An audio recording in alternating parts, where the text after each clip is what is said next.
technology will fail in a certain time. But the question will be how resilient you are, how prepared you are. And the only answer for this is that you keep planning, you keep testing, you keep practice, you keep simulating. Welcome to Talk with Sherryn, where we bring together leaders shaping the future of banking, technology, and innovation across the region. I'm your host, Sherryn de Vos, Conference Director for the Middle East Banking Innovation Summit.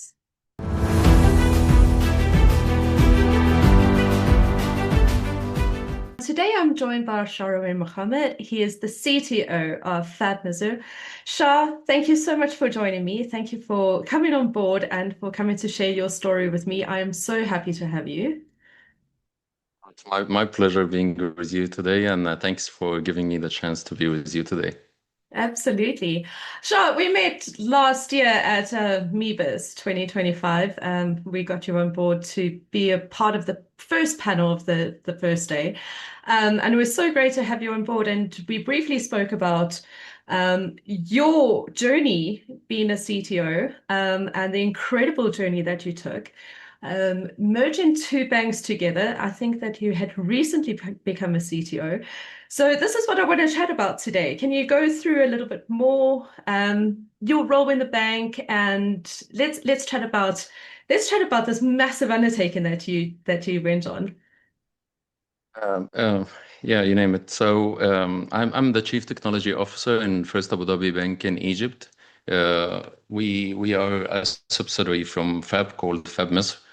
So this subsidiary established the legal entity was established on 22 in October 22, and me and the team were responsible for bringing this entity to life. It was a merger between two banks at this time.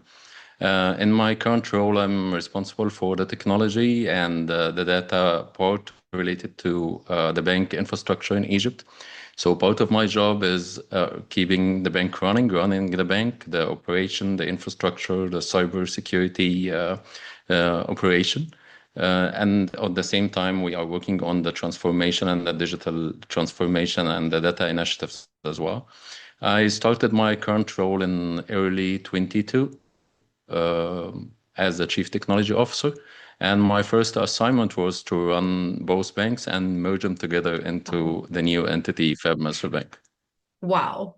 That sounds like an absolutely massive undertaking. Can you let's go into what that actually looks like on the ground and from a technology perspective, because that must have been incredible to undertake.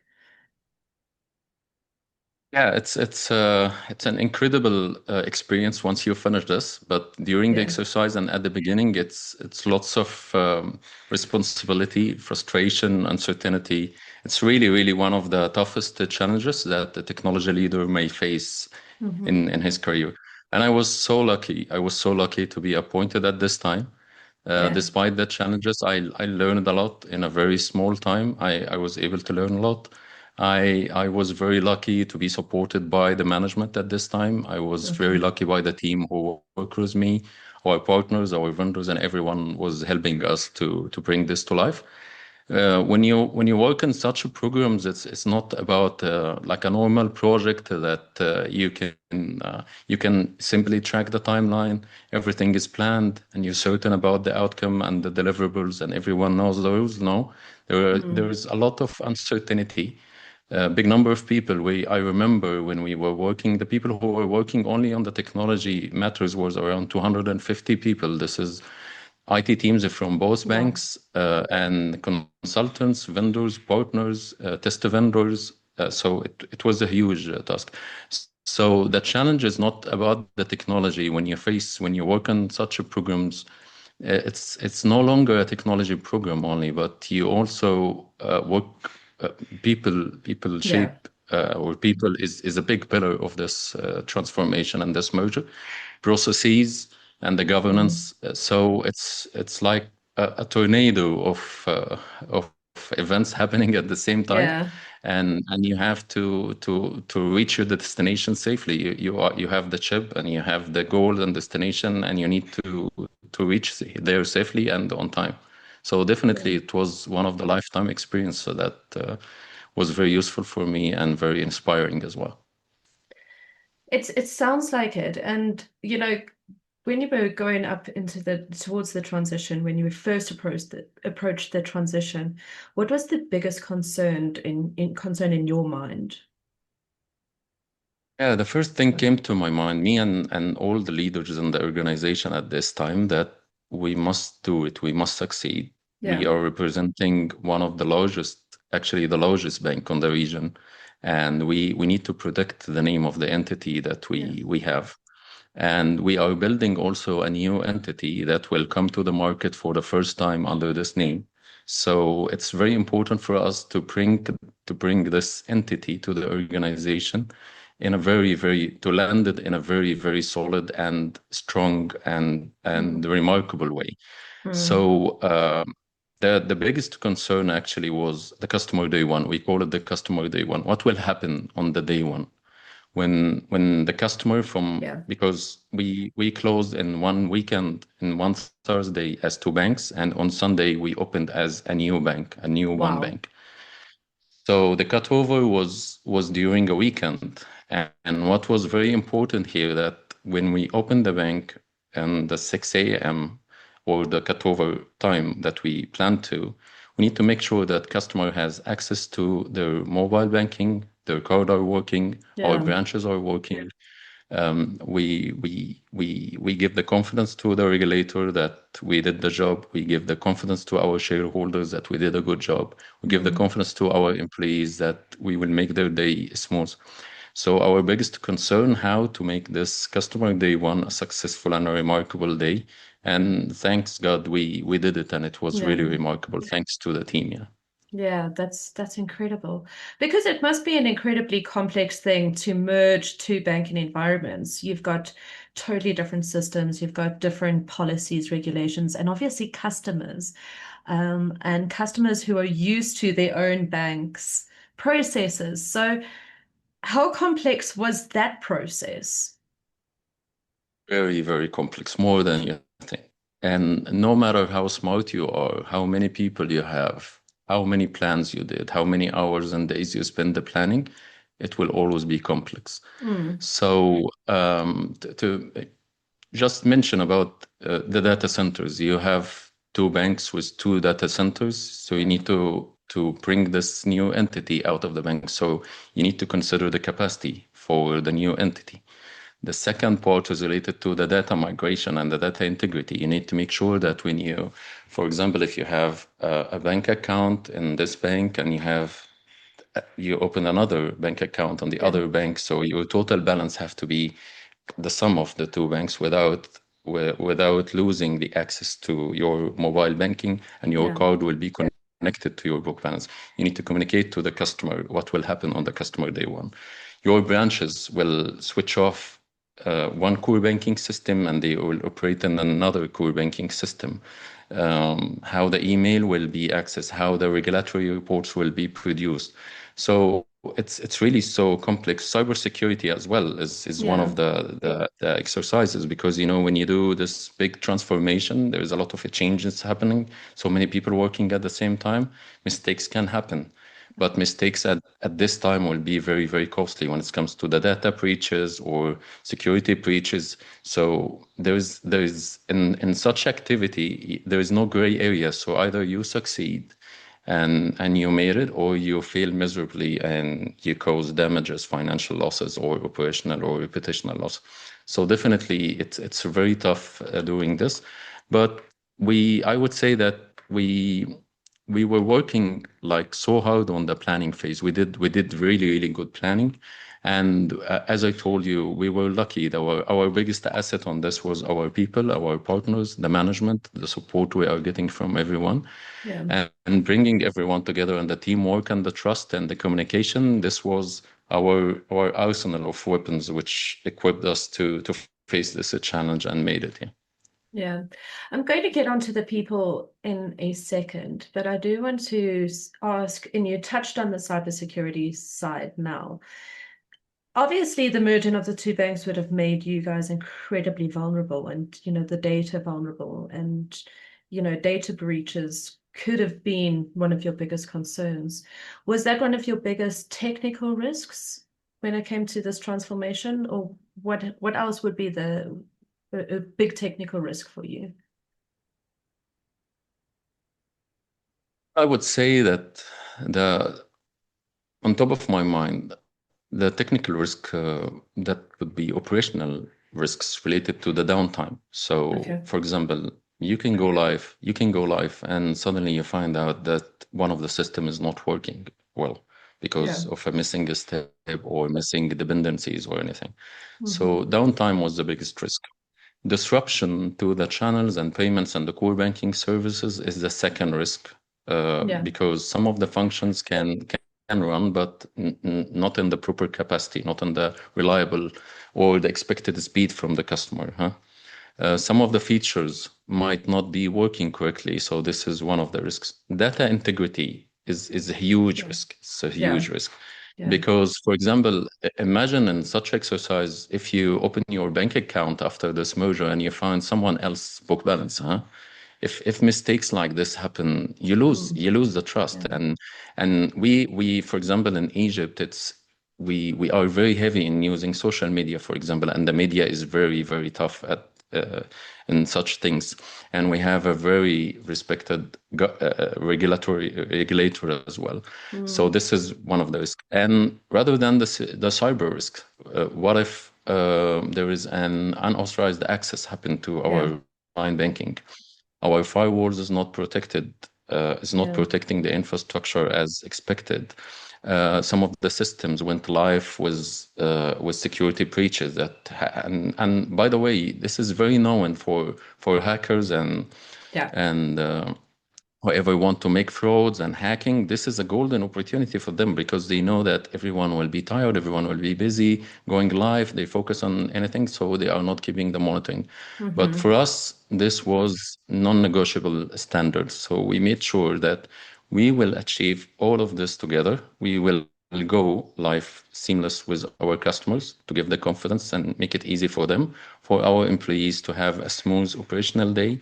And also we are going live in a governance and control way, and we keep our environment secure and we protect our customer data and identity as well as a bank.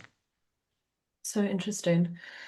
Let's, I'm going to move back to the people because that was something that you mentioned earlier, and it's something that, for me, I can understand that it must be one of your biggest challenges. You had recently become CTO.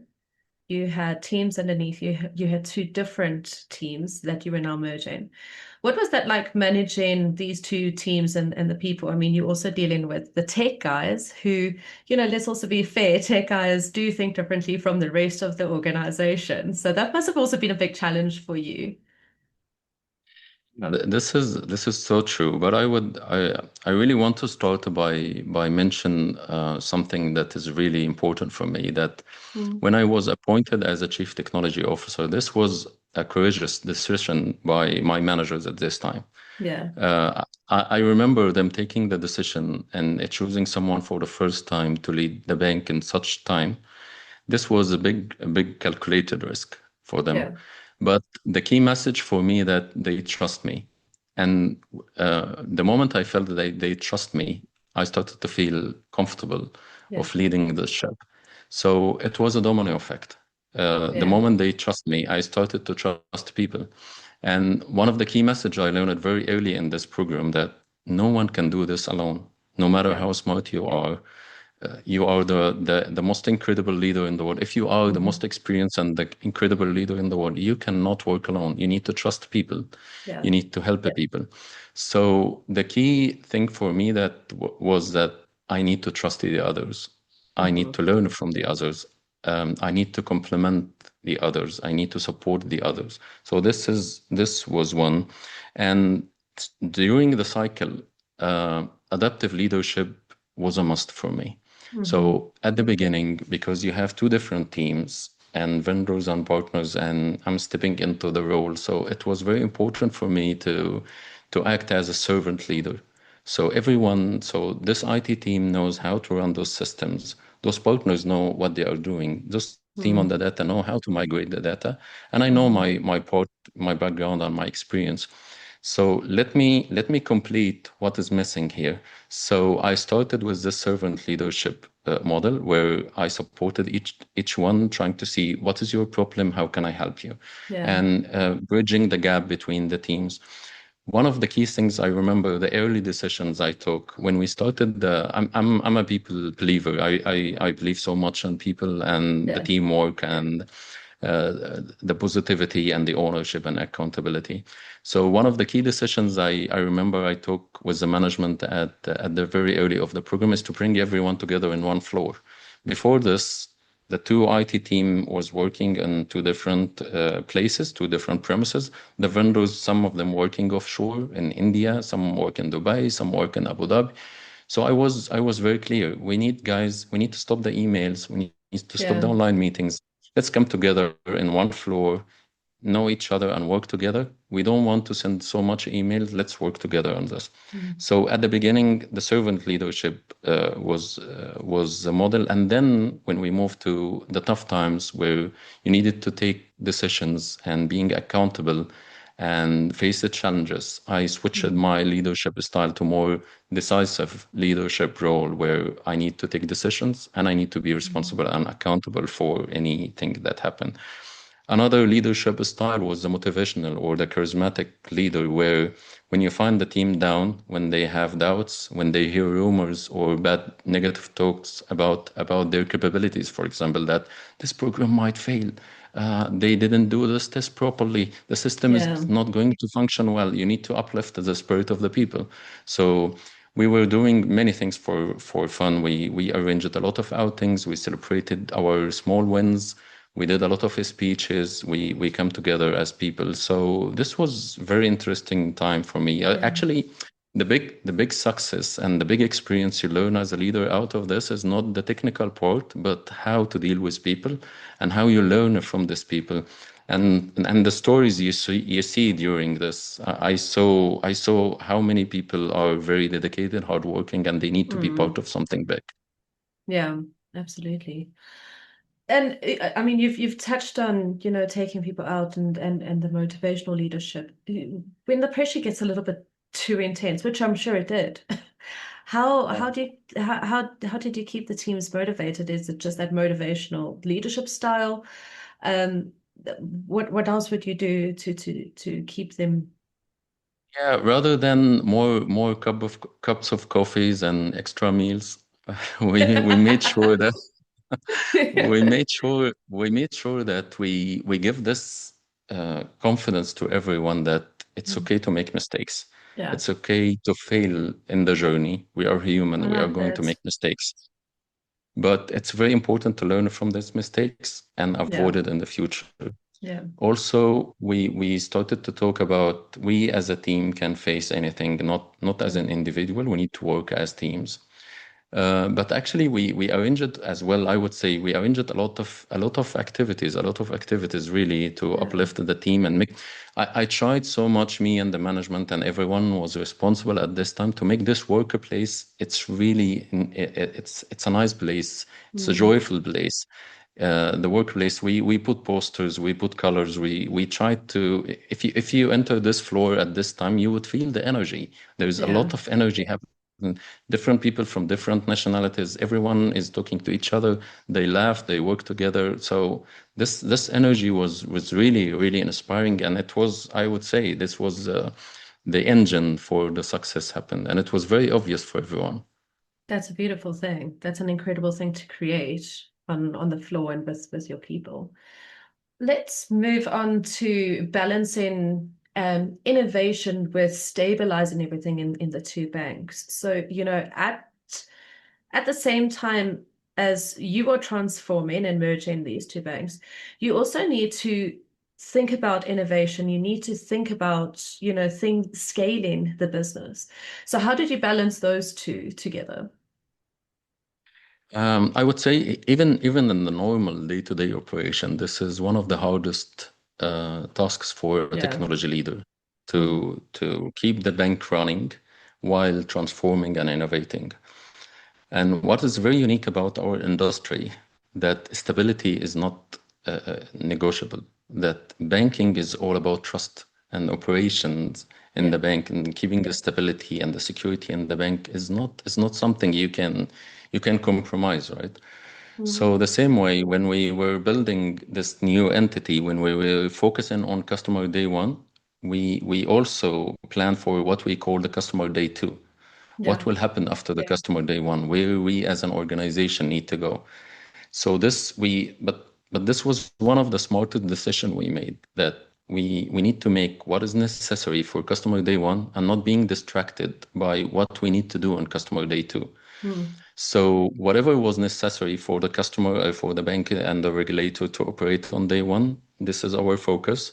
For the customer day two, this is what we are planning for, and this is what we are Mm. working towards it.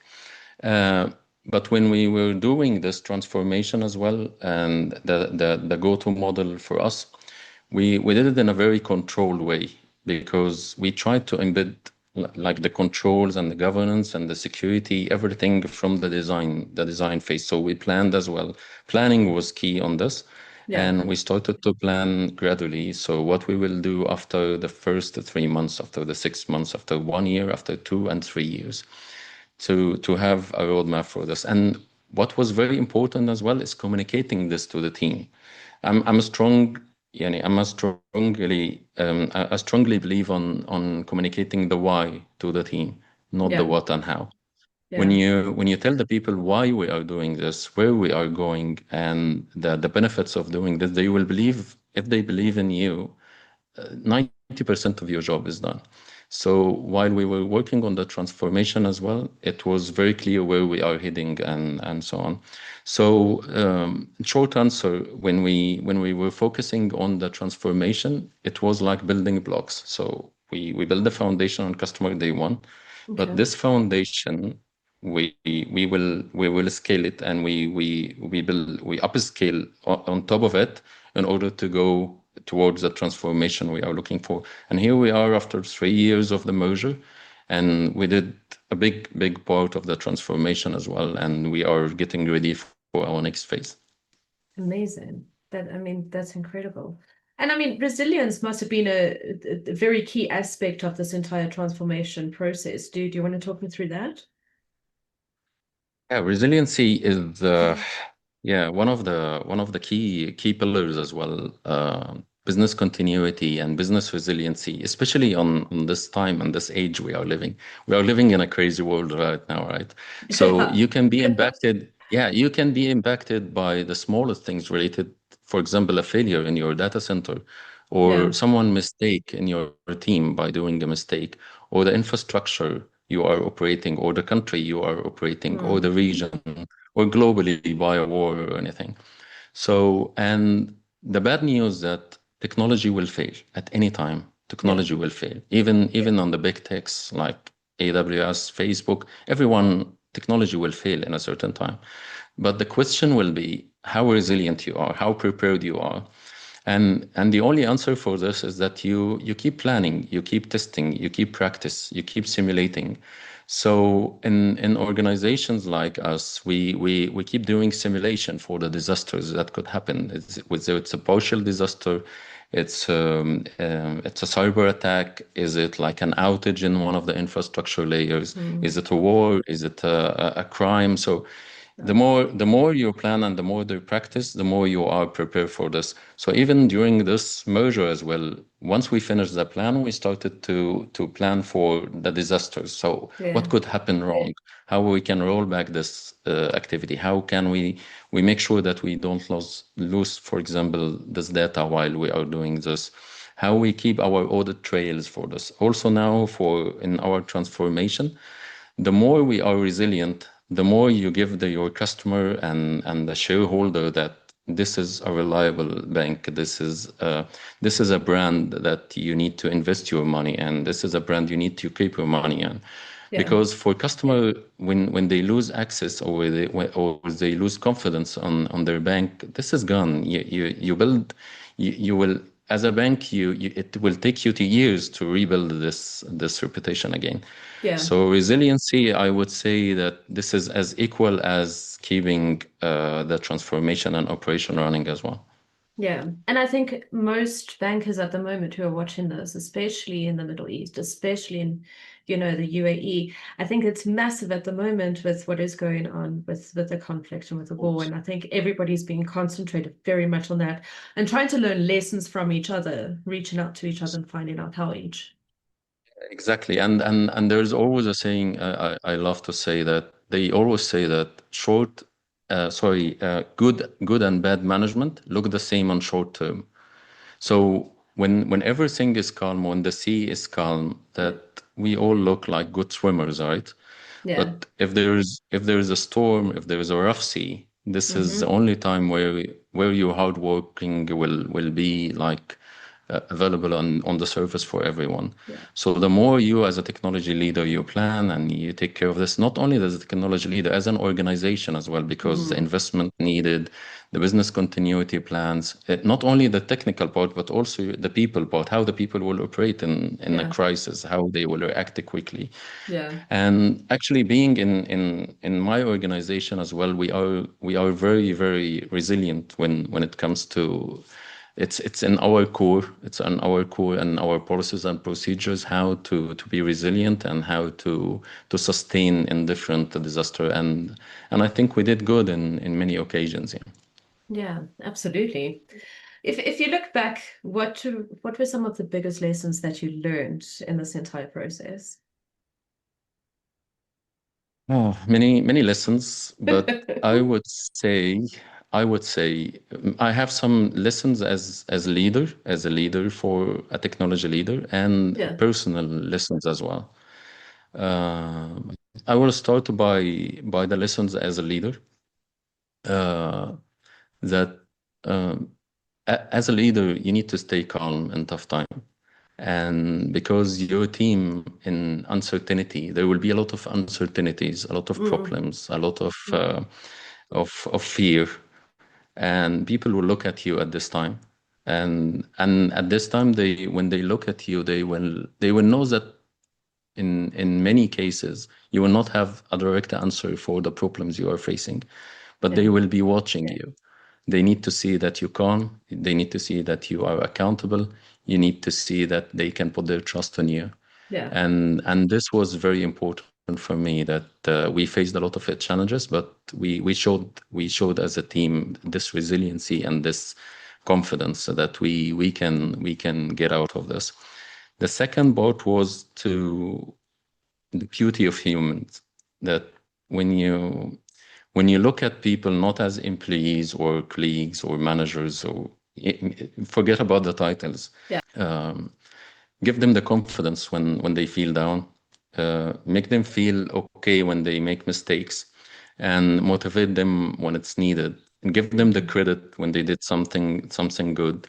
So this is also something I learned. And um, also as a leader, I learned it by observing others, Yeah. from my team, the people who worked with me, from my managers, from my partners. I was observing the people around me and I learned it from them. I remember a couple of my team. I was so tired. We worked for continuous 48 hours and I was totally sleepy. I couldn't resist and I needed to fall asleep. Yeah. And those guys were working continuously with no one watching.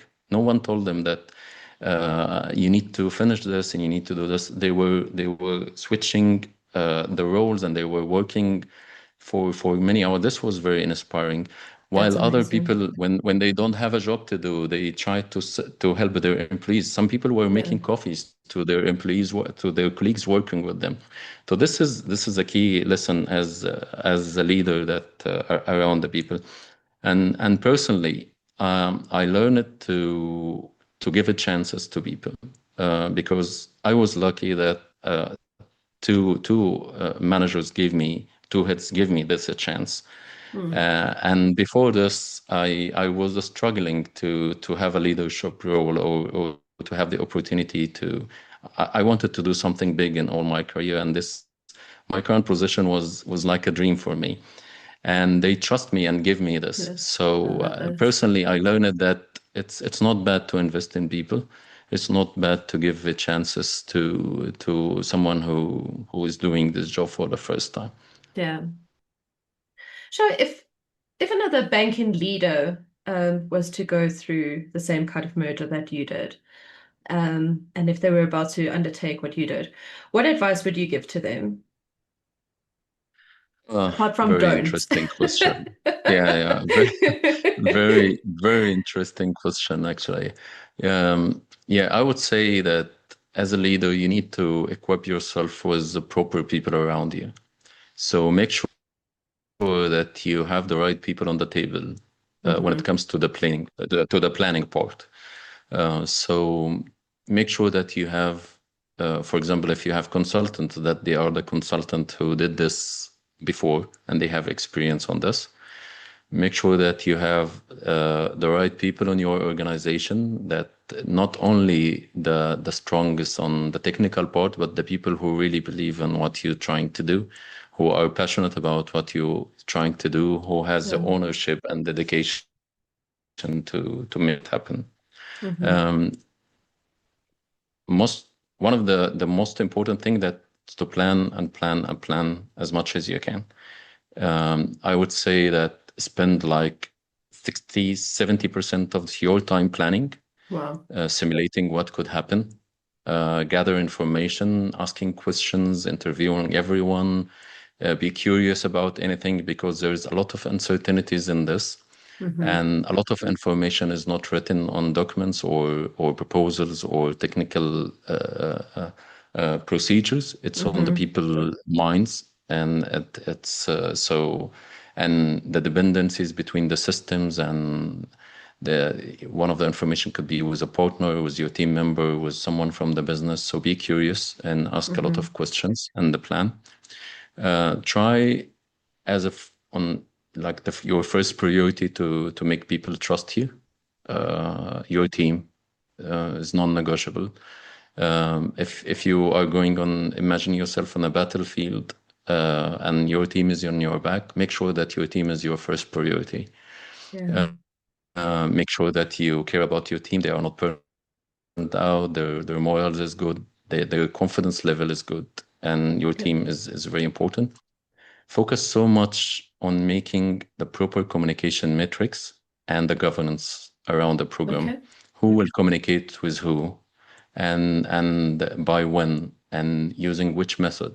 Okay. And also make sure to set clarity as much as you can by Mm. clearly identifying who will be the owner for this task, who will be responsible, who will be supportive, who will be informed. Who are your stakeholders? Who are the people you need to keep away from this activity? Who are the people need to engage in this activity? So Mm. communication and trust is very important. Governance, it's really crucial and Yeah. important. This is the part related to the management part. When it comes to the technical part, you need to keep an eye on Yeah. everything. So, and try as much as you can to segregate the team who is running the bank, delegate your authority to Hmm. couple of or one of the team to run the bank on your behalf, Yeah. and focus on the merger, because this will be your biggest new transformation. And if it succeed, this is your success, and if it fails, you can lose your job. I feel like you've just given everyone a complete roadmap which they can follow. Yeah, yeah, some sort of this. Yeah, That's, I'm thinking of writing a book actually about this, I but think you not on the should. technical part. Not on the technical part. Actually, a friend of mine who was a consultant working with me, he gave me advice. Yeah, there was a lot of stories as human and people and stuff like this. So it's like telling the experience about the merger from a human side, not Yeah. as a professional side. Yeah.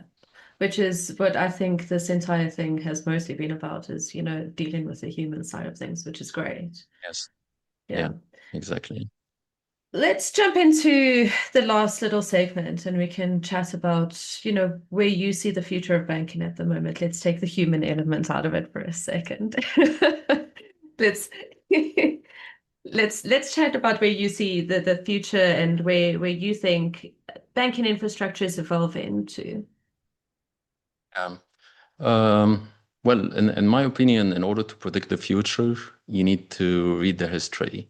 Yeah. somehow to, of course, some of the things that could happen in the future you cannot predict, but some of the things that you can build the logic to reach it, huh? Mm. So when I'm looking at the banking in the 80s, for example, when the first branches were there for the customer, or the late 70s, as far as I remember, we used to go to the bank and the interaction was human to human, right? Hmm.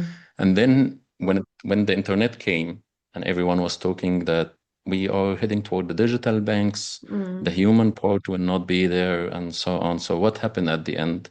We use the digital channels, but we still need the branches. Even with the digital banks, still you need the human interaction. Hmm. But the problem with the channels that we have with the internet, that they are stupid and dummy. Like they do one thing. You cannot, like, if you have an exception or something, you cannot negotiate with the channel, right? Yeah. And now with the AI coming, uh, so a new different model, a new business model, a new lifestyle, we as a human will have access to the banking. So I believe that we all will have our personal assistant. Like we could be using Apple, we can use Meta, we can use a ChatGPT or whatever. Yeah. You'll have your Lord. agent, your personal assistant, Yeah. who will be talking to your, for example, booking to book you a flight to Hmm. the university to check the academic fees, and to your bank to pay Yeah. this fees as well and check your balance. So in my opinion, banks will move to the back end, Right. and it will become like something so essential to the life, like the electricity, for example. When you get access to the power now, you don't care about the grid, how Yeah. this where this company is located, right? You just plug in the plug-in, that's it. Similarly, the banks will move on the background, which mean that you will need to be ready for this as a bank, to be a very, very responsive bank, to support the AI agents and agentic There we AI go. uh, Yes. thing. But that's also, in my opinion, when the AI part is going to increase, we as human, we still need the human interaction Yeah. for the empathy, for the relationship, for the advice. So when you speak to someone about buying a home, you need to speak to someone at the end. If you speak to an agent or a robot or whatever, this will not make it happen. But so you Yeah. will still need to go to the branch for the relationship. So one of the key things I see for the banks, that banks will move to the back end and the front Hmm. end will be by AI agents. And Agent. I can see that a lot of softwares and mobile application is going to sunset. The mobile banking application, in my opinion, is going to sunset. Really? Uh, you will not need an application in the future. You will need your voice. You will need a video interaction, and that's it. Maybe Wow. one interface by an agent. Yeah, this might be a surprise, and some people will like, yeah, say I'm crazy talking about this, but it's after all we all talk about the prediction and the future, and I'm Yeah. I'm free to imagine. Yeah, 100%. And I don't think you're alone in that, to be fair. I think there's been a lot of yeah. talk about it. And agentic AI and agentic banking there's been murmurs about it for ages. So I think you are completely right. I don't think you're crazy.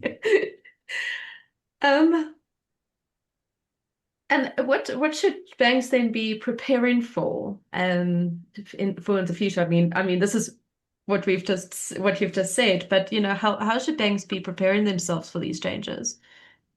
I would say that they need to work on two things, okay?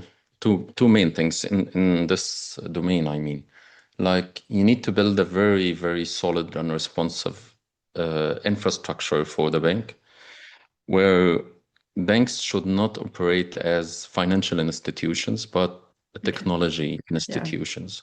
You need to have your own systems, your own strong data centers, your own banking cloud, and you Hmm. sell your financial services as softwares, as APIs, as MCP, or I don't want to talk any so much in technical detail, but you need to sell like the skills, like how you use, for example, ChatGPT, Gemini, or Hmm. Cloud. You have skills, right?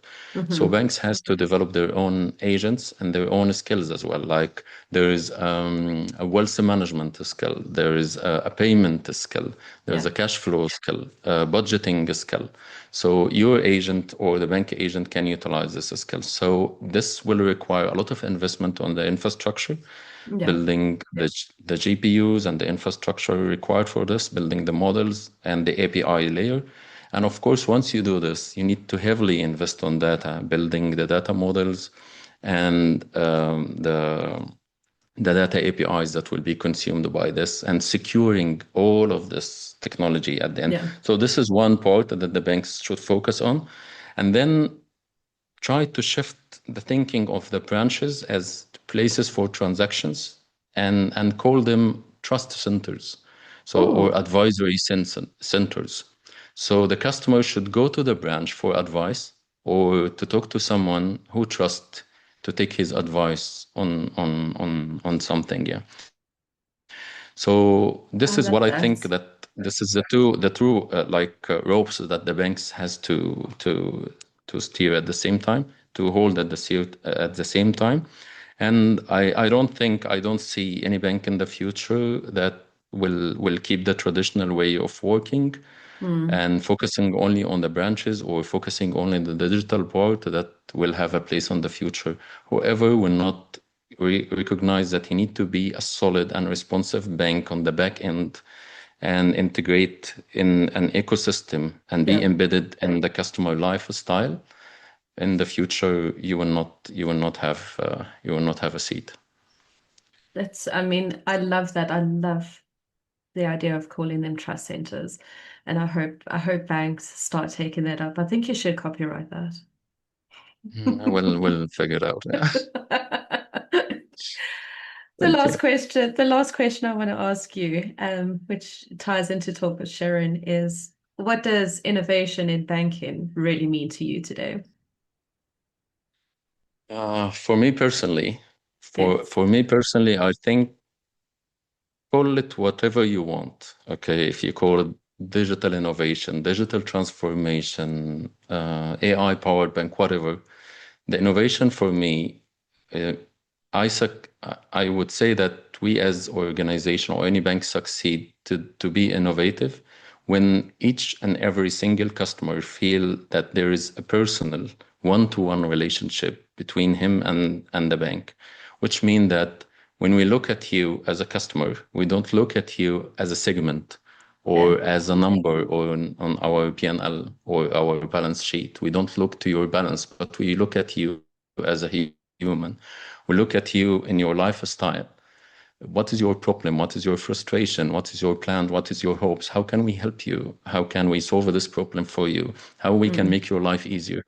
So for me, when a bank focus on the customer lifestyle and be part of it and see the customer journey and all the interaction with the customer, I have this terminology, we call it a business moment.